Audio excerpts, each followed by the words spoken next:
Okay, I'm going to go ahead and get started so we have ample time for questions here.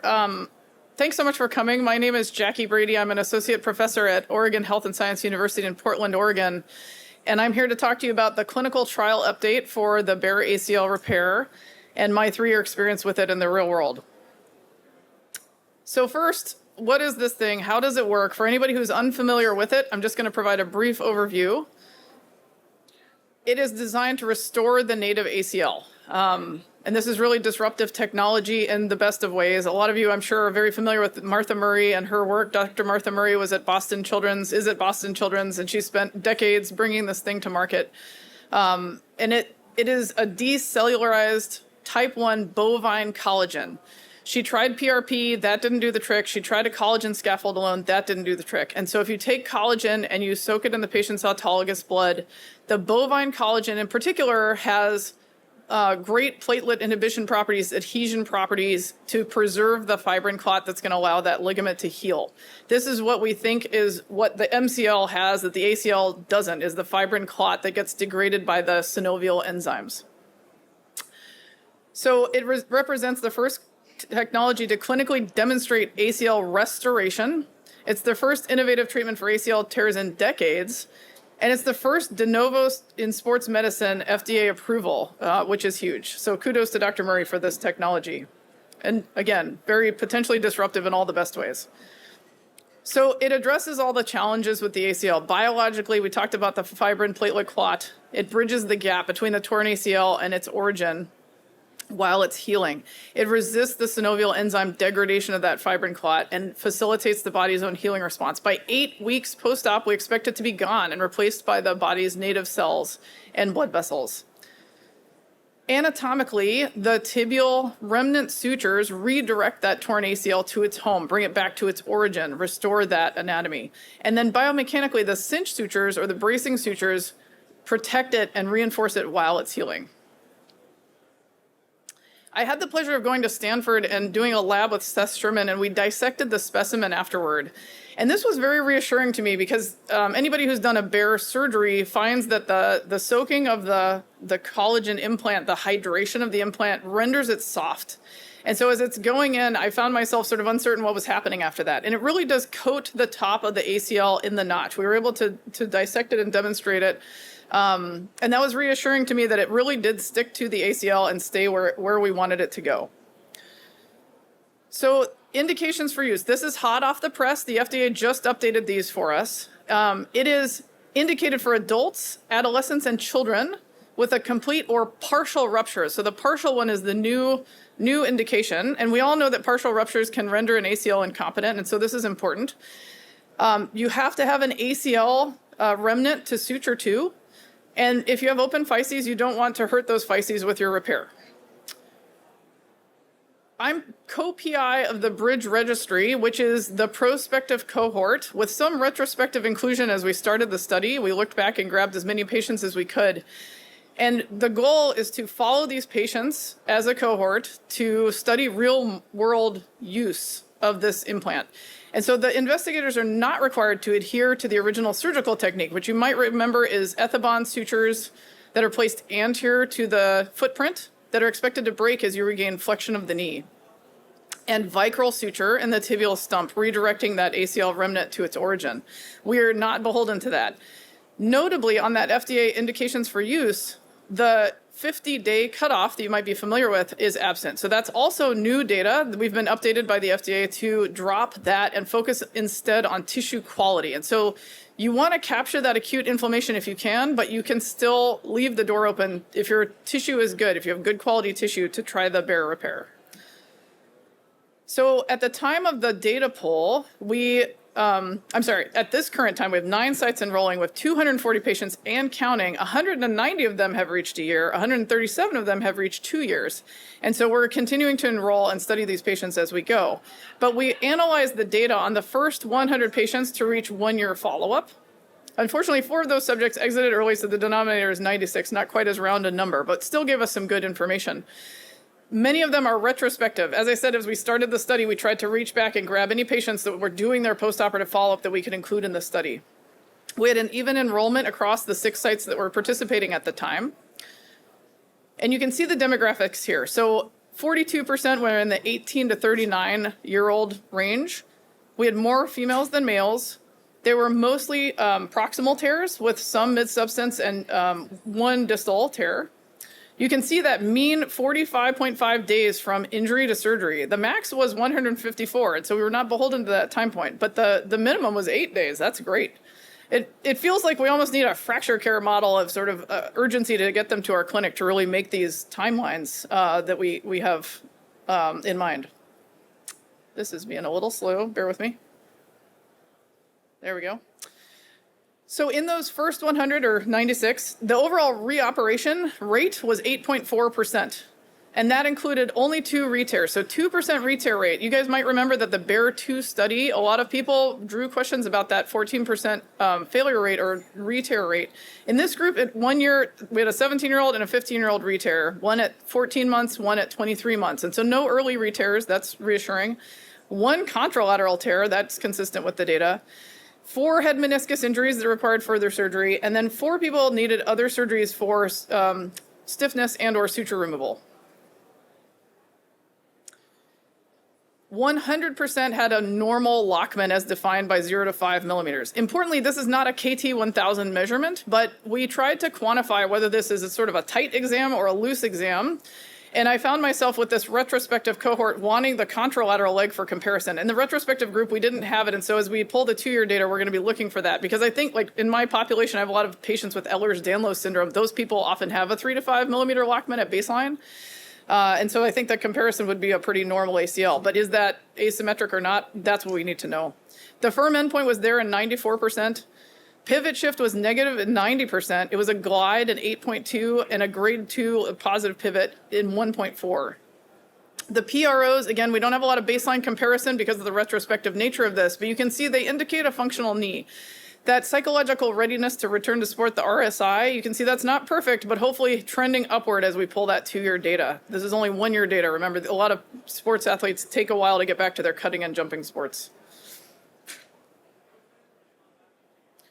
And importantly, as we looked at whether we modified the original technique or not, within our cohort, we didn't see a difference in safety outcomes between the modified technique and the original technique. And that's important. And we saw increased rates of modifications over time. I think if you watch surgeons do a technique, we're always going to see them go toward the simplest, most accomplishable, least morbid, fastest option, right? And so one of the modifications that I took on because of the IV fluid shortage. We had to go through fewer IV fluid bags. I wanted to do something pretty quick. I tried a button on the femoral wall. It worked beautifully.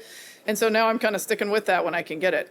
But the modifications are many, and you can see this creates a bit of a bucket of apples and oranges. You've got the femoral button versus anchor, the tibial button versus anchor. What kind of suture are you putting in the ACL remnant? Is it vicryl or is it non-absorbable? Is it a tape versus a single strand?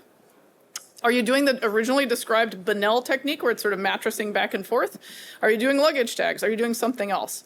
And then what suture are you bracing it with and putting that through the BEAR implant to get that BEAR up against the wall of the notch? Is it an ethibond as originally described or some other type of suture like a suture tape or something like that? So it's hard to say this works better than that, but we have this suspicion increasingly that the modifications are part of the reason that we're seeing the low failure rate. And so we wonder if having a stronger suture is better. We can't prove it yet, but we've started to raise eyebrows along those lines. So here's some examples of of technique modification. So the suture modification is shown on the left. You can't see the suture on x-ray, but this has a tape type suture bracing it. You have the button to button construct that was really originally described, but I don't expect this suture to break as this patient regains flexion. I had a moment where I wanted to go back to the original technique because I tend to be a bit of a rule follower, and I was hoping to get into one of the BEAR studies that's the BEAR Moon or BEAR 3. But I had 2 of my first 4 patients fall within a month of surgery, and I thought to myself, no, I do not want that suture to break ever. I would like to hermetically seal them and wrap them in bubble wrap. And so I stuck with the very heavy-duty suture, and I've really liked that. Another modification is shown on the right. So if you luggage tag it with a looped type suture and put that into the wall of the notch, one benefit there is you can really see your repair come together, and that's really satisfying. And again, with that BEAR implant forming the hydrogel, I'm not too worried about whether I'm putting it in first and bringing the ACL up to it, which is what you would do if you're tying it over a button, versus putting it up into the wall and then coating it with the BEAR. Both techniques should protect it from the synovial environment. But as we analyze this data, we're wondering about, well, are we fixing it in flexion versus extension, and sort of is that a difference, and how much does this matter if it's the native ACL, you're just bringing it to its origin? So things to think about. I would say that if you think about modifying the original technique, you might think about where you're putting your tunnels. They're just suture tunnels, but if you don't expect that suture to break, we all know that suture can capture the knee. And so here's an example of one of my patients. These suture tunnels are small, so I've highlighted on the lateral x-ray where I see those tunnels to be, if you really squint and magnify. And I would argue that these are pretty anatomic to maybe just a little anterior, and that's what I'm shooting for. If I don't expect this thing to break, I don't want to capture the knee inflection. I want it to be anatomometric or isometric or what have you when you describe this. So think about where you're putting it. There are a couple ways you can accomplish a BEAR-type procedure in the footprint of the ACL without creating too much injury. And one is to use the old PCL referencing ring-type tibial guide to press down the ACL remnant. Because part of the struggle with the BEAR procedure is that the ACL is in your way, right? You don't want to injure the ACL as you're putting these spinning devices next to it. So press it down, get it out of the way, retract it in a way with this guide. And then I use a cannulated drill as my drill to get through the tibial origin and injure it once, right? And then you've got your cannulation, you pass your wire, you can pass a suture using that wire, and then you've only injured it with one small drill. See if I can get that to advance. There we go. And then timing. So the original approval was for within 50 days. This takes advantage of the acute inflammatory phase. I'm still pretty suspicious that that's helpful. And so if we can get to them early, we want to get to them early. But now we have instructions for use based on tissue quality. And so I think the big question is, will the remnant hold a suture? Does it mobilize back to its origin? These are the important questions to ask yourself, regardless of what time point you land on. This is an example on the right of a 14-year-old who had a pretty suspicious MRI for an intrasubstance/distal type of tear that I was worried it wasn't going to hold, but the family really wanted me to try, and I thought that was reasonable. And so I tried placing a Vicryl, and it just ripped right out. I tried another one, it ripped right out, and I think we had our answer, and we converted to a reconstruction. But it really leaves the door open for assessing that tissue quality first. So start with your scope and give it a chance and see if it'll mobilize. These are two examples of tibial stumps, ACL remnants that mobilized quite nicely and ended up in really successful BEAR implants. And in the real world, the 50 days, again, I'm a rule follower, so I was really being beholden to the 50 days. I've got a patient who was stiff as a board when she got to my office. I'm really worried about stiffness. She's got a spring break trip planned. We're taking 55 days to get her through her spring break trip, get her some prehab. That's a win, I think, in my book. And just to illustrate how everybody's inflammatory response is different, these are two patients of mine who had surgery between that 45 and 50-day mark. Initially when I started doing BEAR, I was like, I want them on day 3. I want to get them in the OR like the day of the injury. Like, these are impossible things in elective practice, and you're trying to get people through the system, especially in this post-COVID access struggle that a lot of us are having. But the 24-year-old soccer player, her ACL was really stuck down to her PCL, and I really had to work to mobilize that thing. It was still very robust, and it mobilized quite well, but it took a freer elevator, it took a lot of time, we just had to coax it away. As opposed to my 57-year-old pickleball player, which I don't think this has to do with age, I think it's just the difference in inflammatory response. That thing mobilized like a dream, and it went right back to its origin, and it took no time at all. And so you just have to sort of be ready with the tools to gently mobilize it without hurting it, because you want to preserve that remnant and repair it. The stiffness piece, I think, is one that we're all raising eyebrows at. And I think the release of that 50-day rule is very helpful. Here's an example of mine that had a manipulation. It's interesting, all of the patients that I've had struggle at all with stiffness have made it past 90 degrees, which is not my experience in like the ACL reconstruction world. Usually they struggle to get to 90. And so usually I sort of like feel a sigh of relief and don't worry too much once they hit 90. But I feel like the BEAR patients, some of them have hit 105. I think I've had 2 that have hit 105, 115 and kind of just haven't really gotten past it. But both mobilized really well when I give it a push. And so I wonder about things like fear avoidance and sort of the fear of movement that people can have sometimes after injury. But I relish the the opportunity to go look at this first one. So this patient had Gilbert syndrome. I'm not sure that had anything to do with it, but 5 months post-op, she's still struggling to get past 105 with PT.